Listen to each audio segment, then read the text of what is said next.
isang uri ng pagpapalusot ay isang uri din ng pagsisinungaling. Mas magandang magsabi ka na lang ng totoo kesa magpalusot. Kapag sinabi mong a-attend ka. Kapag sinabi mong magkikita tayo sa ganitong oras dahil tayo ay hahayo, oo kung oo, hindi kung hindi. Word of honor Kailangan na nating talikdan na namang uri ng pagsisinungaling o mga palusot. Bakit? Ang tinuturo po sa atin dito ng salita ng Diyos ay magsipaglago po tayo. Sapagkat hindi po tayo laging bata, tayo po'y lumalago. Ano bang ibig sabihin ng truth? It is not our opinion or popular culture. Pag sinabing popular culture, kung ano yung trend, kung ano yung uso.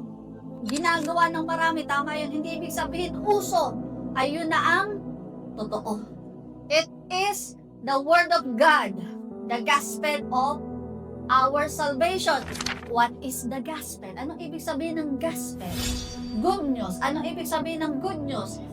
Si Jesus, anong ginawa ni Jesus? Si Jesus ay namatay para bayaran ng ating kasalanan. Siya ay inilibing at muli nabuhay. Balik sa huling panahon. Ang inaalok ng good news ay kapatawaran, buhay na walang hanggan sa lahat ng maniniwala kay Kristo. Yun po ang gospel.